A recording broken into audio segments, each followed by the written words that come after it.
Hello friends, मैं आपका दोस्त रितेश अपने एमपीपीएससी नोट्स इन हिंदी चैनल में आप सभी का स्वागत करता हूं।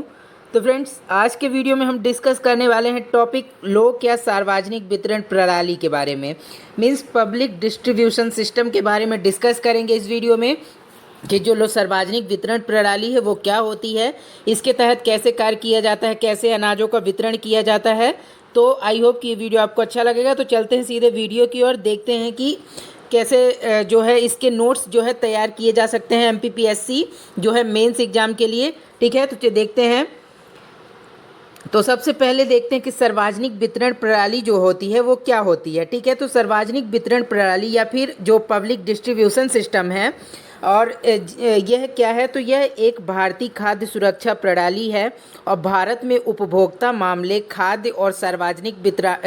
वितरण मंत्रालय के अधीन तथा भारत सरकार द्वारा स्थापित और राज्य सरकारों के साथ जो है संयुक्त रूप से भारत के गरीबों के लिए सब्सिडी वाले खाद्य और गैर खाद्य वस्तुएं वितरित करता है। यानी कि जो ये क्या है सार्वजनिक वितरण प्रणाली है, ये क्या है, तो ये क्या है कि गरीबों को, जो कि गरीबी रेखा के नीचे आते हैं, ठीक है, उन सभी को सब्सिडी वाले खाद्य पदार्थ या गैर खाद्य वस्तुएं जो होती हैं, जैसे कि चावल दाल, आपने सुना होगा कि कोटा वगैरह में दिया जाता है गरीबों को। ठीक है, या फिर गैर खाद्य वस्तुएं जैसे कि मिट्टी का तेल वगैरह भी इसके अंतर्गत दिया जाता है। ठीक है, तो ये सभी चीज़ें जो है सार्वजनिक वितरण प्रणाली के अंतर्गत जो है डिस्ट्रीब्यूट की जाती है गरीबों में। ठीक है, सरकार के द्वारा की जाती है। ठीक है, तो यही एक ऐसी खाद्य सुरक्षा प्रणाली है जो कि किसके अधीन कार्य करती है, तो सार्वजनिक वितरण मंत्रालय के अधीन और भारत सरकार तथा जो राज्य सरकारें हैं संयुक्त रूप से मिलकर इसके अंतर्गत कार्य करती हैं। ठीक है, अब देखते हैं, आगे देखते हैं कि भूमिका इसकी क्या है। तो भारत में सभी व्यक्तियों, विशेषकर निर्धनों की खाद्य सुरक्षा सुनिश्चित करने तथा डीपीएसपी में शामिल अनुच्छेद 47 जो कि क्या है, पोषाहार स्तर एवं जीवन स्तर को ऊंचा करने तथा लोक स्वास्थ्य को सुधार करने का राज्य का कर्तव्य। यानी कि जो अनुच्छेद 47 है डीपीएसपी का, राज्य के नीति निर्देशक तत्व, उसके अंतर्गत जो है जो पोषाहार स्तर जो है और जीवन स्तर को ऊंचा बनाए रखने के लिए और लोक स्वास्थ्य को सुधार करने के लिए राज्य का कर्तव्य होगा कि वे जो है गरीबों को और जो सभी नागरिकों की जो है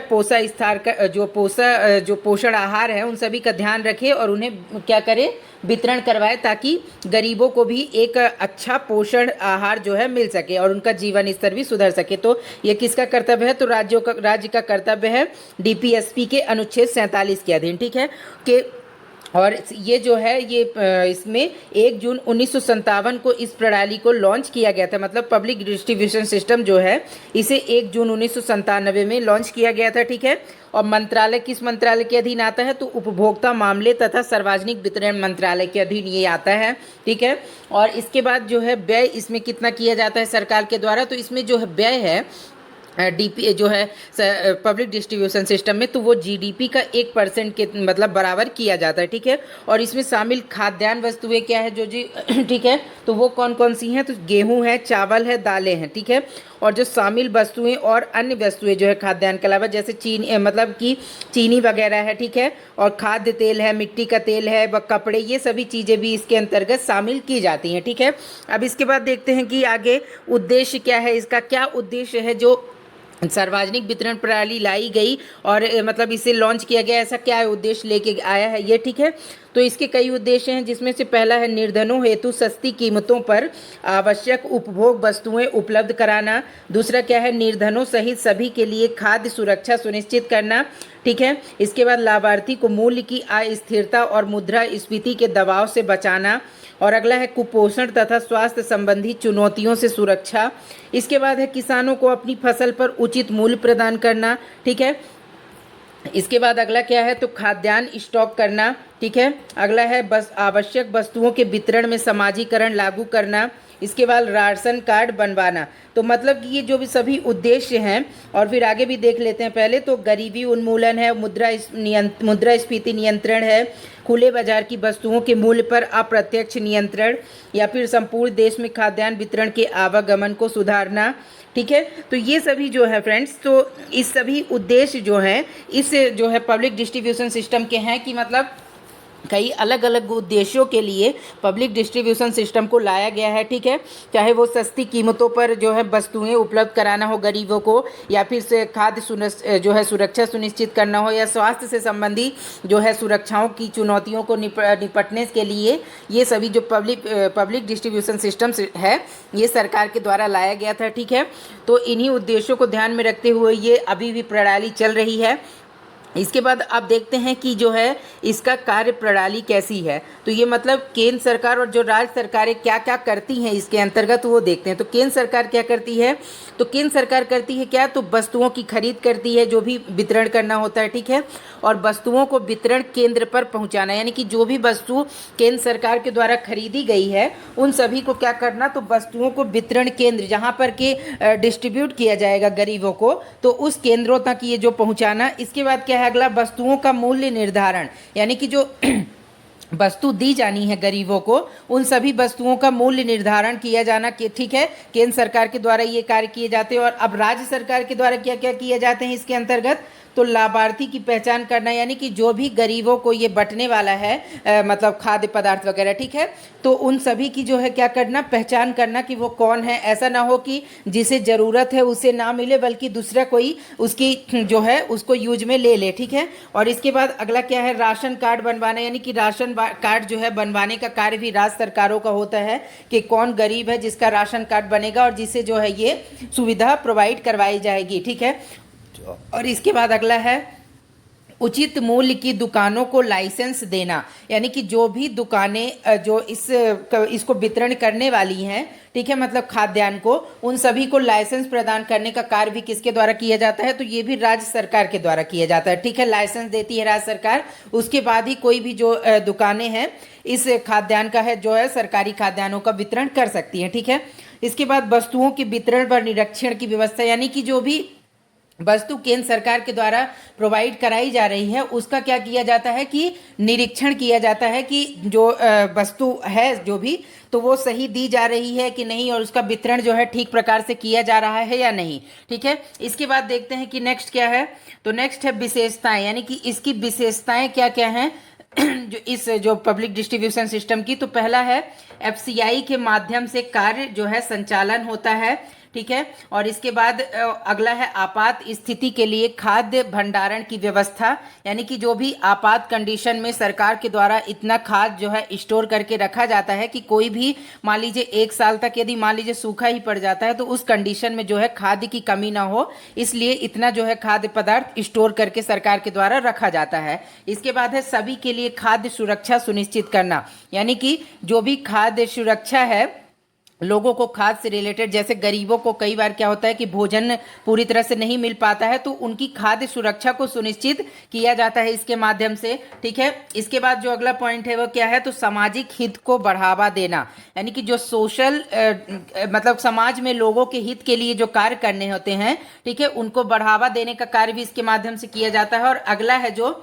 खाद्यान्न सहित अन्य आवश्यक वस्तुओं का वितरण करना, ठीक है, जो भी आवश्यक वस्तुएं हैं इसके तहत वो गरीबों में वितरण करना। इसके बाद वस्तुओं के वितरण हेतु उचित मूल्य की दुकानों की जो है स्थापना करना, कि मतलब कि जहां पर उचित मूल्य पर ही ये खाद्यान्न वितरित किए जाए, ये ना हो कि जो खाद्यान्न वितरित किए जा रहे हैं उसकी जो दाम है काफ़ी ज़्यादा महंगे हैं जिसके कारण वो गरीब उसे खरीद ना पाए, ठीक है, तो ऐसा भी देखा जाता है इसके अंतर्गत। इसके बाद वस्तुओं के मूल्य जो है बाजार मूल्य से अत्यंत कम होते हैं, यानी कि जो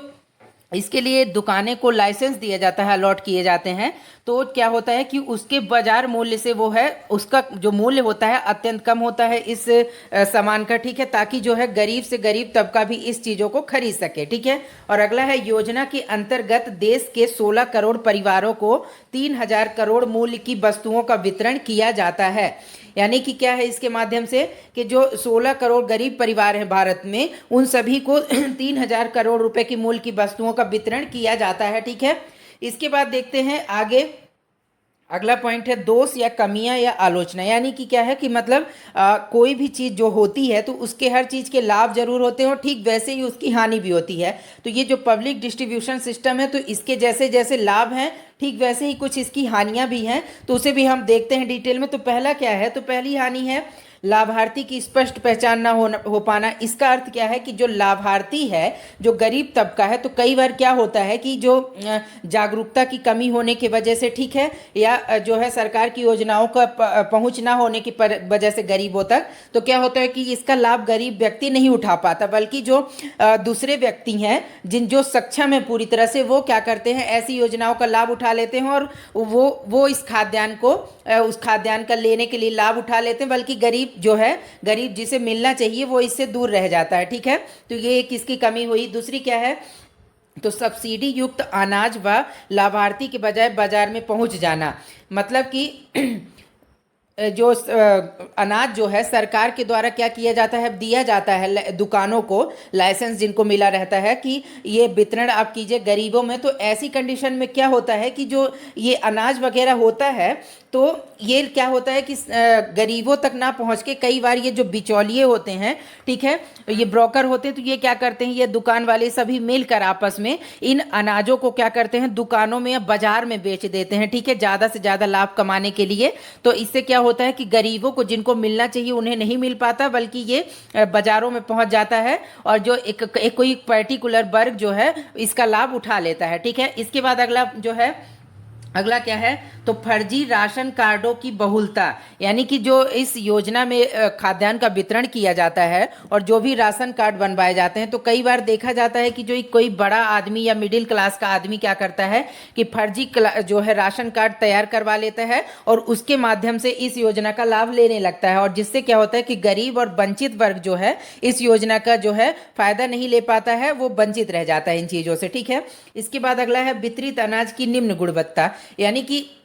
जो कई बार क्या होता है कि जो अनाज जो सरकारों के द्वारा भेजे जाते हैं वितरण करने के लिए, तो वो उसकी गुणवत्ता जो होती है बहुत ही कम होती है, मतलब वो अच्छी क्वालिटी का कई बार जो है नहीं, मतलब हमेशा ऐसा नहीं होता, लेकिन कई बार क्या होता है कि या तो बिचौलिए जो मिले होते हैं वो अच्छे खाद्यान्न की जगह गड़बड़ वो भेज देते हैं, ठीक है, बीच में ले लेते हैं, या फिर कई बार क्या होता है कि अनाज वगैरह बारिश के कारण खराब हो जाता है और जो है क्या होता है कि वो दुकानों तक पहुंच जाता है। तो कई बार ऐसी समस्याएं देखने को मिलती हैं, तो ये भी एक प्रकार से इसका दोषी है। इसके बाद अगला है खाद्यान्न हेतु पर्याप्त भंडारण की व्यवस्था ना होना, यानी कि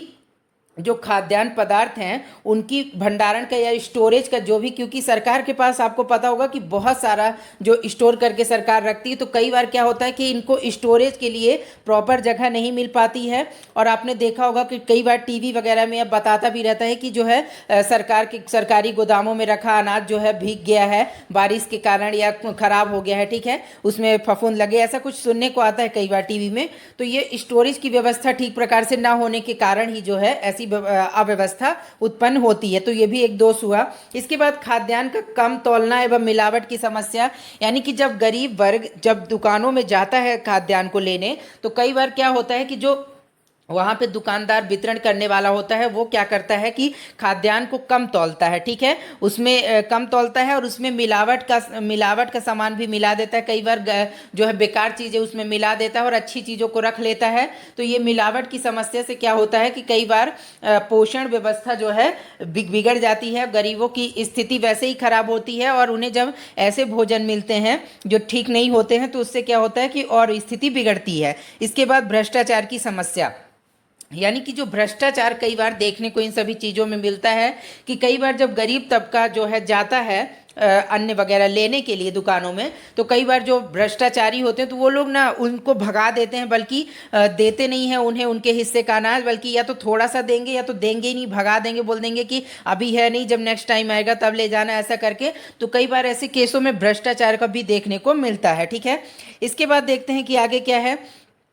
अमीर व्यक्तियों के पास भी बीपीएल कार्ड होना, यानी कि जो अमीर व्यक्ति है, जो मिडिल क्लास का व्यक्ति है, तो कई बार उनके पास भी वो लोग भी फर्जी तरीके से बीपीएल कार्ड बनवा लेते हैं, जिसके कारण वे भी इस योजना का जो है लाभ उठाते हैं, ठीक है, यानी कि वो सक्षम है उसके बावजूद भी इस योजना का लाभ लेने के लिए आगे आ जाते हैं, ठीक है, जिससे वंचित वर्ग जो है क्या होता है कि उसे परेशानी होती है, उसे वो चीज़ें नहीं मिल पाती। अगला है गरीबी रेखा निर्धारण की समस्या, यानी कि कई बार क्या होता है कि जो एक डेफिनेशन होती है कि गरीबी इसी अंतर्गत इस जो केस के अंतर्गत ही जो आने वाले लोग हैं ऐसी कंडीशन में वही गरीब कहे जाएंगे। तो कई बार क्या होता है कि जो अन्य गरीब बहुत सारे लोग जो हैं गरीब अन्य लोग होते हैं उन तक जो है पहुंच नहीं हो पाती इन सारी योजनाओं की, तो इससे भी वो लोग वंचित हो जाते हैं। ठीक है। और पारदर्शिता एवं उत्तरदायित्व का अभाव, यानी कि ये जो डिस्ट्रीब्यूशन वगैरह किया जाता है इसमें जो भी वितरण किया जाता है तो कई बार क्या होता है कि इसमें देख रेख नहीं होती, इसका निरीक्षण वगैरह का कार्य जो है ठीक से नहीं होता है और पारदर्शिता की यहाँ कमी देखी जाती है, जिसके कारण ये सभी व्यवस्थाएं जो है कई बार चरमराने की स्थिति में आ जाती हैं। इसके बाद है उचित मूल्य की दुकान के डीलर का सक्षम वर्ग से होना, यानी कि क्या है कि कई बार देखने को मिलता है कि जो ये दुकानों में वितरण किया जाता है, ठीक है, तो यहाँ पर जिसको लाइसेंस मिला होता है वो बड़े वर्ग से होते हैं। ठीक है, बड़े वर्ग से होते हैं, यानी कि जो उच्च जाति के होते हैं जिस, ठीक है, या फिर जो पैसे वाले लोग होते हैं उनको ये सभी जो है लाइसेंस वगैरह दिया जाता है वितरण करने का। तो ये सभी जो है अपनी बड़ी पहुंच के कारण या फिर डरा न धमका के लोग गरीब वर्ग को भगा देते हैं। ठीक है, और जो है उनको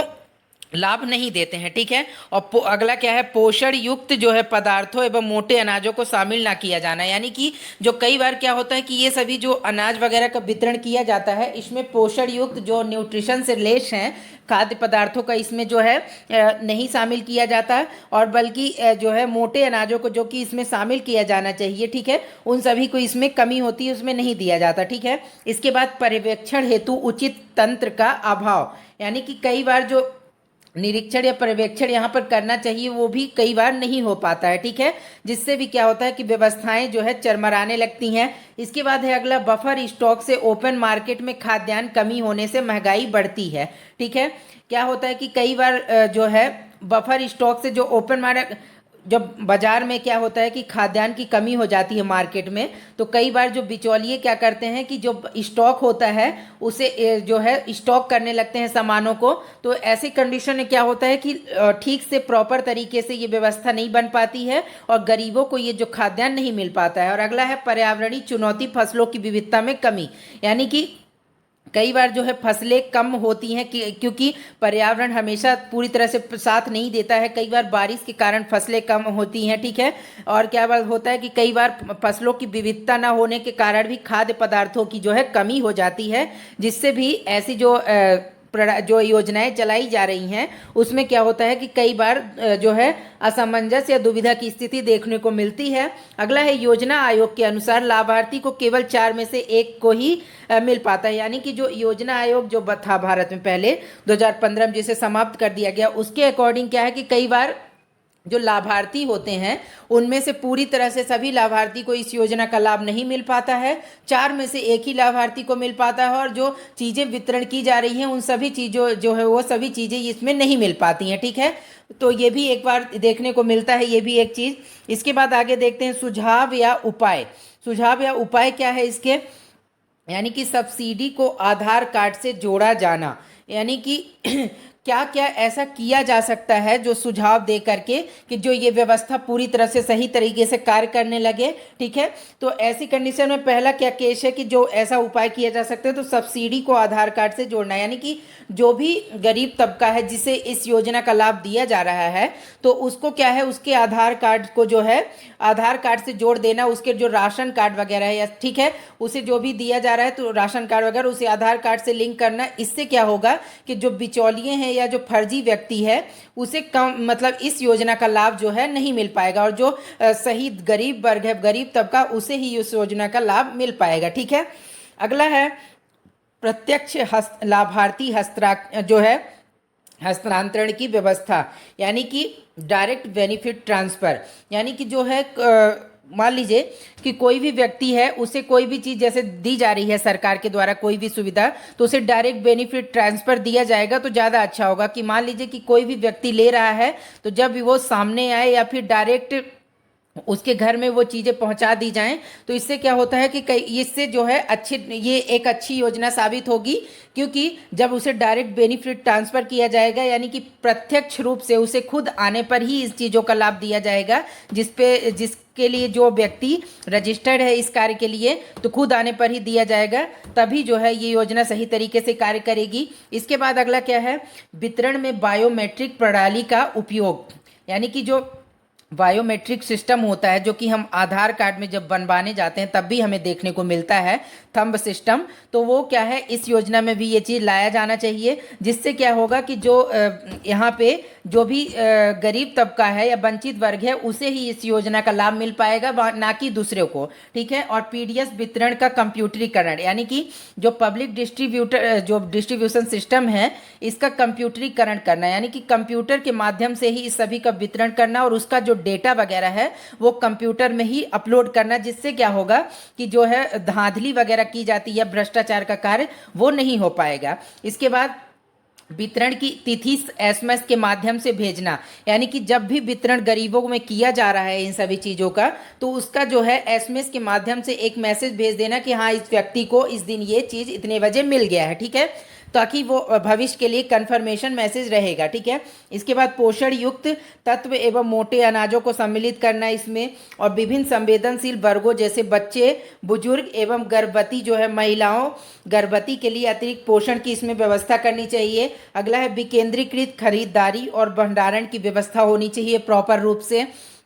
स्टोरेज की। इसके बाद अगला है, आगे देखते हैं, उचित मूल्य की दुकानों पर पंचायतों, स्वयं सहायता समूहों एवं महिलाओं को प्राथमिकता देना, यानी कि जो भी दुकानें डिस्ट्रीब्यूट करने के लिए बनाई गई हैं, जिन्हें लाइसेंस दिया गया है, वहाँ पर जो है क्या किया जाए कि जो स्वयं सहायता समूह के लोग हों या फिर महिलाएं हैं उनको प्राथमिकता दी जानी चाहिए वितरण करने के लिए। ठीक है। और अगला है फूड कूपन की व्यवस्था करना। ठीक है। अगला है वितरण केंद्रों पर जीपीएस टेक्नोलॉजी का क्या करना, उपयोग करना, और सप्लाई चेन मैनेजमेंट देखते रहना टाइम टू टाइम पर, उसका जो है एकदम उचित मैनेजमेंट करना। इसके बाद उचित एवं पर्याप्त भंडारण की व्यवस्था, स्टोरेज की। इसके बाद कोल्ड स्टोरेज की व्यवस्था, जहां पर जो है अनाज वगैरह को ज़्यादा समय तक ठीक से रखा जा सके। इसके बाद जो है अगला है निष्कर्ष क्या है इसके अंतर्गत, कि जो निष्कर्ष क्या निकलता है इसको पूरा पढ़ने के बाद, तो पीडीएस जो कि पब्लिक डिस्ट्रीब्यूशन सिस्टम इस तरह विश्व की सबसे बड़ी योजना है, और यह जो खाद्य सुरक्षा सुनिश्चित करने के साथ कुपोषण निवारण में भी सहायक सिद्ध हुई है। साथ ही देश की गरीबी मिटाने तथा लोगों का जीवन स्तर सुधारने भी इसकी महत्वपूर्ण भूमिका जो है रही है। ठीक है। मतलब कि जो है कई बार ये गरीबी मिटाने के लिए भी ये कई बार ये योजना बहुत ही कारगर सहायक साबित हुई है। इसके बाद जो संभावित प्रश्न इससे रिलेटेड क्या हैं, तो संभावित जो प्रश्न हैं कौन कौन से बन सकते हैं जो कि एग्जाम में, तो पीडीएस के उद्देश्य क्या है, यानी कि पब्लिक डिस्ट्रीब्यूशन सिस्टम के उद्देश्य क्या हैं, 3 नंबर के क्वेश्चन में ये पूछा जा सकता है। अगला है पीडीएस की सीमाओं का उल्लेख करें। ठीक है। इसके बाद भारत में लोक वितरण प्रणाली का महत्व क्या है वो उसका ये डिस्कस करें। इसके बाद अगला जो 6 नंबर के क्वेश्चन है उसमें क्या पूछा जा सकता है, भारत में सार्वजनिक वितरण प्रणाली पर निबंध लिखिए। इसके बाद अगला है पीडीएस का आलोचनात्मक